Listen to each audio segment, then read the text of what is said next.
이걸 재고떨이라고 뭐라고 하네? 아니 괜찮은 걸 소개시켜 주려고 해도 뭐라 그래? 무슨 스틸 레전드의 재고가 아직까지 있다 그래? 한번 확인해봐 내가? 여보세요? 우리 지금 B450M 스틸 레전드 재고가 있냐? 잠깐만 한번 찾아볼게.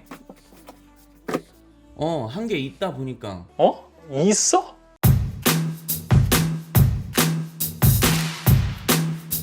안녕하세요 여러분들, 티라노입니다. 지난번에 B450 칩셋을 쓴 보드에서 라이젠 5000번대를 매칭을 해서 사용을 하는 걸 보여드렸었죠. 근데 그 영상이 올라간 다음부터요, 5600X에다 A520 같은 보드를 쓰면 안 되냐, 더 싼 보드는 안 되냐, 이런 걸 물어보시는 분들이 굉장히 많았었어요. 아니 제가 생각했을 때는 40만원 가까이 되는 CPU에다가 10만원 정도의 보드다 그러면은 적정한 수준이나 더 싼 거 아닙니까? 저는 괜찮은 것 같은데 거기서 더 줄이시려고?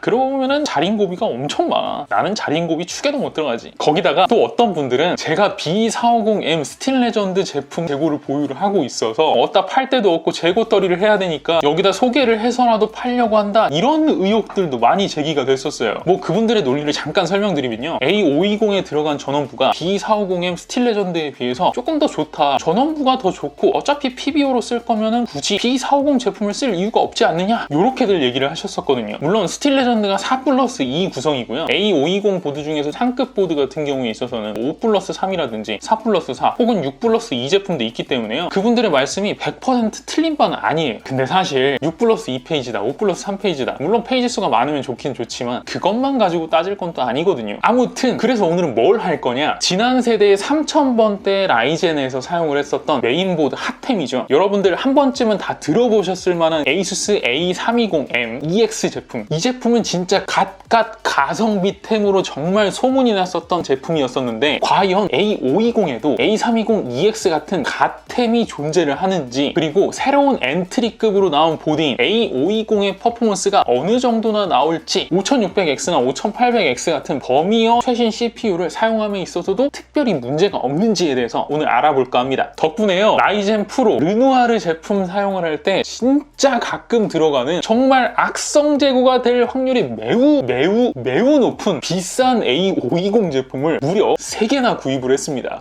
이 제품 이제 리뷰 다 하고 나면은 리뷰했던 제품입니다, 조금 싸게 이걸 사실래요? 라고 말씀을 드리고 판매를 할 텐데요, 이 제품 리뷰를 했는데 리뷰가 되게 별로다 그럼 아무도 안 사시겠죠? 만약에 안 팔리게 되면은 예전에 B450M 바이오스타 제품처럼 제가 다 먹어야 되거든요. 그래도 하나는 먹을만 했는데 이거 3개 다 먹으려면 배 터질 것 같은데 걱정이 많이 됩니다. 제가 3개 다 해가지고 한 35만원 정도 들여서 제품들을 전부 다 구매를 했거든요. 정말 레알로다가 간절하게 성능이 잘 나왔으면 좋겠다 라는 생각이 좀 들기는 합니다. 근데 느낌이 쎄하다. 악성 재고의 향기가 살짝 느껴지는 것 같아. 자, 바로 출발을 해보죠. 시작해요. 일단 구매한 보드의 레이아웃, 스펙, 구성품들을 먼저 소개시켜 드리겠습니다. 첫 번째 제품은요, ASUS 터프 A520M 플러스 제품입니다. 구성품은 SATA선 2개랑 은색의 I/O 패널, 그리고 M.2 슬롯 장착을 위한 나사 및 가이드, 설명서와 CD 같은 게 들어있습니다. 전원부는 4+4 페이지로 구성이 되어 있고요, 4개의 메모리 슬롯을 가지고 있어요. PCI 익스프레스 슬롯은 1번 슬롯은 아예 비워놔서 M.2 슬롯으로 쓸 수 있게 되어 있고요, 하단부에도 M.2 슬롯이 있는데 이건 와이파이 용 슬롯입니다. PCI 익스프레스 X16 슬롯은 스틸 아머가 되어 있고요, X1 슬롯 2개가 아래쪽으로 위치해 있어요. SATA 포트는 총 4개가 지원이 되고요, 전부 수직 방향으로 장착을 하게끔 되어 있습니다. 근데 이게 위치가 애매해서요, 3슬롯에 가까운 그래픽 카드를 쓰면서 동시에 SATA 포트를 이용을 하기에는 살짝 빡빡하게 되어 있습니다. 우측 하단부에는 RGB가 나오는 부분이 있고요, 좌측 상단부에는 CPU 8핀 보조 커넥터가 위치해 있어요. ARGB 헤더는요, 12V 헤더만 있으니 참고를 하시고요. 마지막으로 포트 구성입니다.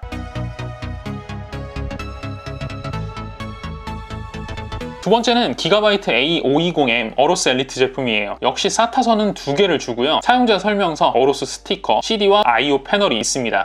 얘는 I/O 패널이 은색이 아니고 예쁘게 색깔을 넣어줬네요. 좋습니다. 전원부는 5+3 페이지, 4개의 메모리 슬롯과 1개의 M.2 슬롯, 4개의 SATA 포트를 가지고 있어요. PCI 익스프레스 X16 슬롯이 2슬롯에 들어가 있고요, 스틸 아머가 되어 있습니다. 근데 아까 터프 보드와 마찬가지로요, 역시 그래픽 카드 긴 놈을 쓰면은 SATA 포트 연결이 굉장히 빡세 없을 것 같이 생겼어요. 기역자 커넥터를 이용을 하지 않는 한요, SATA 포트는 최하단에 있는 딱 한 개를 이용하실 수 있을 것 같고요. 게다가 선이 잘 구부러지지 않는 USB 3.0 포트도 하단부에 위치되어 있어요. 2.5 슬롯 이상 3슬롯에 가까운 그래픽 카드를 쓰실 분들은 필히 체크를 하셔야 될 부분인 것 같습니다. 좀 독특한 건요, 5V ARGB 헤더를 하단부에 1개, 24핀 전원 쪽 1개에서 총 2개나 줍니다. 별도로 보드에서 RGB 들어오는 부분은 없고요. 좌측 상단에 CPU 8핀 전원과 CPU 전원부 측에 통으로 된 히트싱크가 아주 큼지막하게 붙어 있습니다. 마지막으로 포트 구성이에요.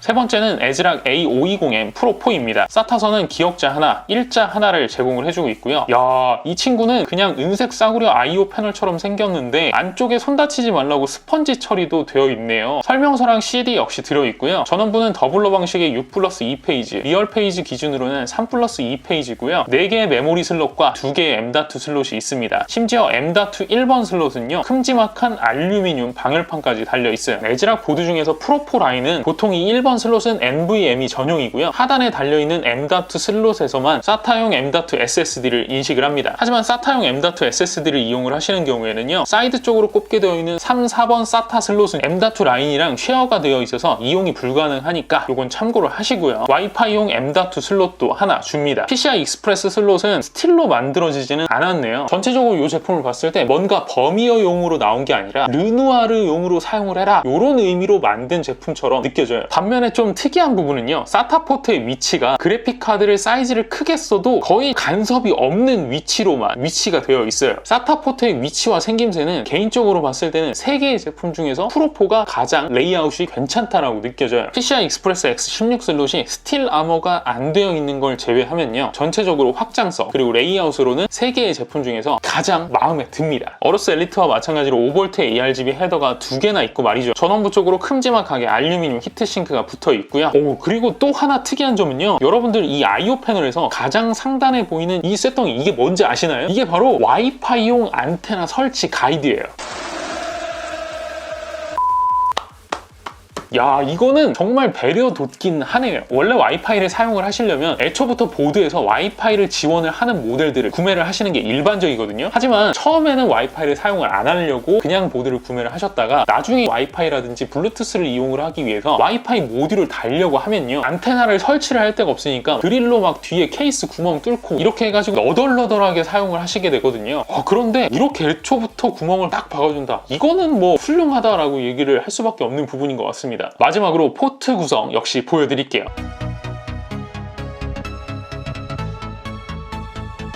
테스트 환경은요, 지난번 5600X, 5800X 비교 영상에서 사용을 했던 동일한 사양에서 보드만 바꿔서 테스트를 진행을 할 거예요. 뭐 제가 이거를 처음부터 의도한 바는 아니긴 한데요, B450M 스틸 레전드하고도 사용성에 있어서는 비교가 되실 수도 있을 것 같습니다. 근데 여기서 B450보다 더 잘 나오게 되면 내가 상당히 입장이 곤란해지는데, 용팔이 인증되는 거 아니야? 난 죽음을 택하겠다.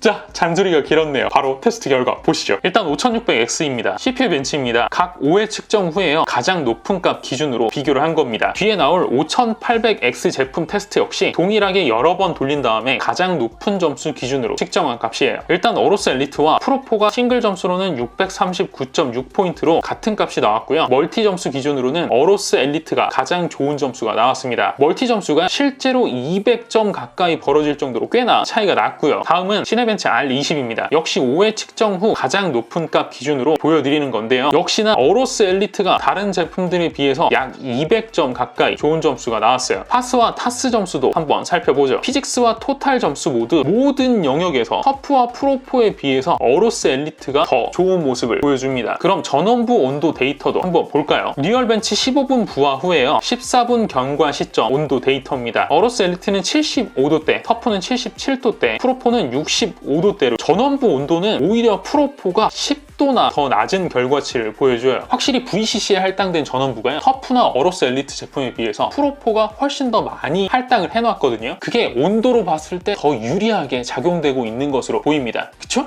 다음은 5800X도 살펴보죠. CPUG 벤치에서는요, 싱글 점수는 프로4가, 멀티 점수에서는 어로스 엘리트가 조금 더 나은 모습을 보여줍니다. 어떤 게 확실히 더 낫다 이렇게 얘기를 하기가 좀 어려울 정도로 오차 범위 내의 성능이긴 하지만요, 전체적으로 CPU 벤치 결과에서는 어로스 엘리트가 확실히 안정적인 수치가 나오는 것으로 보입니다. 마찬가지로 시네벤치 R20에서도요 5787점 그리고 5874점을 기록한 프로4와 터프에 비해서 어로스 엘리트가 100에서 200점가량 더 높은 점수를 뽑아주고 있습니다. 파스와 타스도 살펴볼까요? 피직스 점수가 전체적으로 좀 혼란스럽게 나와 있죠. 세 개의 제품이 오차 범위 내에서 뒤섞여 있는 모습을 보실 수가 있는데요. 이 기준으로 봤을 때는 피직스나 CPU 스코어에 있어서는 어떤 제품이 확실히 더 좋은 퍼포먼스를 보여준다고 좀 보기는 어려워 보입니다. 하지만 피직스나 CPU 스코어가 아닌 토탈 스코어 기준으로 봤을 때는요, 타스에서는 어로스 엘리트, 파스에서는 프로4가 소폭 앞서는 모습을 보여주고 있어요. 근데 조금 아쉬운 게 터프는 타스에서 CPU 스코어가 제일 높게 나왔음에도 불구하고요, 어로스 엘리트랑 토탈 스코어에서는 큰 차이가 없거든요. 터프가 뭐 한 자리는 꽤 차야 되는데 이거 굉장히 아쉽게 됐습니다. 자, 열화상 카메라로 리얼벤치 부하 온도도 한번 보시죠. 어로스 엘리트는요, 전원부가 101도대, 터프는 114도대, 프로4는 95도대로 측정이 되는데요. 와우, 프로4 5800X를 넣고도 100도대 미만을 찍네? 대단한데? 제가 이 제품 같은 경우에 있어서는 A520M 프로4기 때문에 이게 전력 제한 온도를 좀 낮게 줘서 전원부 온도가 낮게 측정이 되는 건가? 이렇게 좀 의심이 들어가지고 코어 클럭 움직임도 좀 살펴봤거든요. 그런데 특별히 다른 제품들과 클럭의 움직임이 다르진 않습니다. 부하시 코어 클럭 기준으로 봤을 때요, 평균 45.5에서 45.25배수 정도로 움직이는 게 다른 A520 보드들과 비슷한 수치로 유지가 되는 걸 볼 수가 있습니다. 처음에 시작을 할 때 A520에 대한 기대치가 단 1도 없었기 때문에요, 이런 정도의 성능을 보여주는 것만으로도 대단하다는 생각을 일단 했었어요. 특히 A520M 프로4 같은 경우에는요, 5800X를 달고도요, 클럭 저하 없이 전원부가 100도 이하로 버텨줬다. 이거는 좀 굉장하다고 느껴졌어요. 게다가 5600X에서는요, 큼지막한 방열판, 그거 이외에는 특별히 장점이 없다, 이렇게 느껴졌었던 어로스 엘리트 제품이 거의 모든 영역에서 터프나 프로4에 비해서 더 높은 점수가 나왔다는 사실도 되게 의외였어요. 이게 가격으로 봤을 때는요, 터프가 11만원대, 어로스 엘리트랑 프로4가 10만원대로 터프가 훨씬 더 비싸거든요. 그런데 터프 기준으로 봤을 때는요, CPU 테스트에서 전혀 좋은 모습을 보여줬다, 이렇게 평가를 하기가 어려울 정도로 모든 영역에서 다른 아이들보다 한 단계 정도 더 낮은 성능을 보여줬다, 이런 생각이 듭니다. 그럼 생각보다 나쁘지 않았었던 이 A520 녀석들과 지난번에 보여드렸었던 B450M 스틸 레전드랑 비교를 한다면 점수가 어떻게 차이가 날까요? 자, 표로 한번 보여드리면요, A520M 어로스 엘리트의 5800X, 시네벤치 R20 멀티 점수가 밀린 걸 제외하면요, CPU 성능 벤치 모든 부분에서 B450M 스틸 레전드의 스코어가 앞서고 있고요. 파스와 타스 토탈 스코어에서는 A520 보드들과 B450 스틸 레전드 제품이 엎치락 뒤치락 하는 성능을 보여줍니다. 이게 왜 CPU 벤치는 B450이 훨씬 더 잘 나오는데 게임 성능을 가늠하는 파스랑 타스에서는 엎치락 뒤치락하는 비슷한 성능을 보여줬을까요? 제가 이 테스트를 진행을 할 때마다 하드웨어 인포를 켜고 항상 클럭의 움직임을 예의주시하면서 테스트를 진행을 하거든요. 근데 클럭 움직이는 걸 살펴봤을 때 A520 제품들에 비해서 B450M 스틸 레전드 제품이 CPU 클럭 수치에 있어서 많게는 200MHz, 적게는 50MHz 정도 더 높게 측정이 됩니다. 하지만 게임에서는요, 200MHz 정도로 게이밍 퍼포먼스가 어마어마하게 차이나고 이렇지는 않기 때문에 파이어 스트라이크 그리고 타임 스파이 같은 소프트웨어의 측정 오차로 인해서 점수가 들락날락한 것으로 보이고요. 반면에 온전히 CPU 테스팅에만 집중을 하는 CPU 벤치에 있어서는 이 작은 차이가 반영이 돼서요, B450M 스틸 레전드에서 더 높은 점수가 측정이 된 게 아닌가, 이런 생각이 좀 듭니다. 전체적으로 오늘 테스트한 A520 제품들이요, B450 스틸 레전드에 비해서 약간 클럭이 적게 잡히는 건 맞긴 맞지만요, 사실 지난번에 보여드렸었던 B450M 스틸 레전드가 진짜 바이오스 컨디션이 좋은 제품 중에 하나거든요. 정말 바이오스 상태가 삐리한 B550 제품들에 비해서도 훨씬 점수가 잘 나오는 제품에 속하기 때문에요, 오늘 보여드린 A520 제품의 퍼포먼스가요, 엄청 떨어지는 수치다, 이렇게 보기는 좀 어려울 것 같습니다. 특히 A520M 어로스 엘리트 같은 제품들은 5600X를 사용함에 있어서 거의 모든 영역에 밸런스가 잘 잡혀있다, 이렇게 느껴질 정도로 굉장히 벤치가 잘 나와서 이 점은 참 고무적이다, 이렇게 생각이 들었습니다. 잠깐!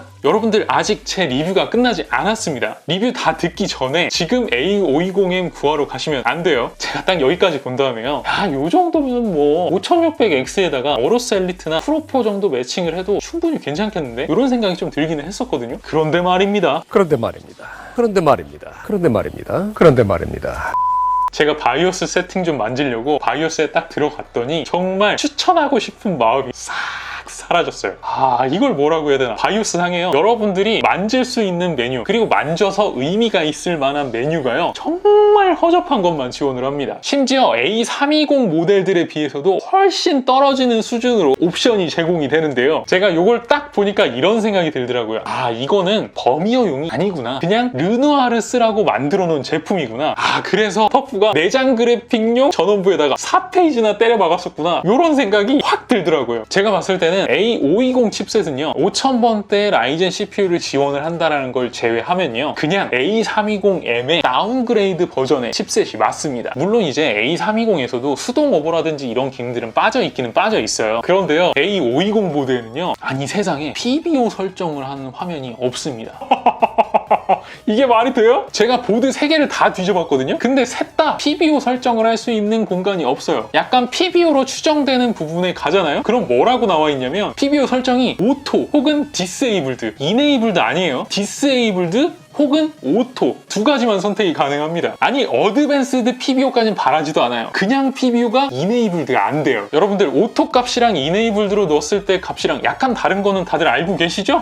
제가 썼던 보드들이 에이수스, 기가바이트, 에즈락 3개나 썼잖아요. 그럼 이 3개의 회사가 전부 다 짜고 해당 메뉴를 갖다가 뺐을 리도 없고, 제가 봤을 때는 칩셋 자체에서 그냥 그 기능이 빠져 있거나, 혹은 이건 AMD 측에서 해당 기능을 지원을 하지 말아라, 이렇게 세팅 가이드를 줬을 확률도 굉장히 높다 라고 봅니다. 또 V코어 전원 만지는 건 있더라고요. 그래가지고요, 제가 이 A520 보드를요, 어떻게든 좀 살만한 이유를 만들어 드리기 위해서 V코어 전압을 수동으로 막 조합을 해봤는데, 결과만 말씀드리면 클럭이 더 떡락하는 현상이 발생이 되고요, 어떻게 세팅을 해도 더 높은 클럭을 내게끔 정상적으로 세팅을 하는 방법 자체가 없습니다. 안 돼요. 그냥 만지라고 있는 메뉴가 아니더라고. 그래 A보드니까 그럴 수도 있지, 이렇게까지 하고 넘어갔는데, 결정적으로 충격적으로 램이 XMP 값은 잘 먹거든요. 그런데 제가 지난번에 B450M 스틸 레전드 램 오버 한 거 잠깐 보여드렸었잖아요. 3800에 CL16 넣은 다음에 IF 클럭 1:1 동기화된 거, 여러분들께 요 CPU지 보여드렸었죠. 그런데 이 A520M 3개의 제품 모두 다 램으로 아무리 요리조리 요리를 막 해봐도 절대 3600 이상으로 오버를 해서는 부팅 자체가 안 됩니다. 죽어도 안 돼요, 셋 다. 이건 뭐 사실 같은 램, 같은 CPU로 하는 테스트이기 때문에 변명의 여지가 없습니다. 그냥 A520 라인업에 들어가 있는 제품들의 램 오버 포텐셜이 딸린다, 허접하다, 이렇게 평가를 할 수밖에 없어요. 그쵸? 제가 500번대 라이젠 보드들 가격 나왔을 때 좀 느낌이 쎄하긴 했지만요, 이걸 보니까 확 느껴집니다. AMD도요, 상급 보드 칩셋을 팔아먹기 위해서 분명히 많은 준비를 하고 있었구나, 이런 생각이 확 들었어요. 원래 나쁜 걸 빨리 배우잖아요. 물론 인텔처럼 G보드 말고 다른 보드들, B보드 이하 보드에서는 아예 램오버를 막아놓는 등 이런 정도의 상식 이하의 디버프는 아니긴 하지만요, AMD도 이제 돈맛을 좀 보고 나니까 이렇게 갑작스럽게 금 나누기로 보드 장사를 시작을 해먹는 게 약간 변절, 배신? 이런 느낌이라고 할까요? 조금 아쉽기는 합니다. 이사 누나, 이건 너무한 거 아니냐고? 자, 어떻게 보셨나요? 오늘은 버미오 CPU를 사용하는 여러분들이 보드 값을 얼마나 더 아낄 수 있는지를 알아보기 위해서 제가 여러분 대신 마루타를 해드렸습니다. 야, 이건 뭐 없던 종교까지 만들어가면서 기도를 갖다가 그렇게 했는데 제품 제대로 잘 나와라, 제발 잘 나와야지 팔리지, 이렇게 기대를 했는데도 불구하고 어림도 없네요. 자, 그래서 오늘의 결론, A520 보드는 악성 재고인 걸로. 그냥 싼 거는 B450까지만 쓰시는 걸로. 오케이? 자, 영상 봐주셔서 감사드리고요. 여러분들의 생각을 댓글에 주르륵 남겨주시면 제가 답변 드리도록 하겠습니다. 좋아요와 구독 그리고 알림 설정도 꼭 잊지 마시고요. 이상 티라노였습니다. 고맙습니다. 내가 이러려고 35만 원을 태웠네.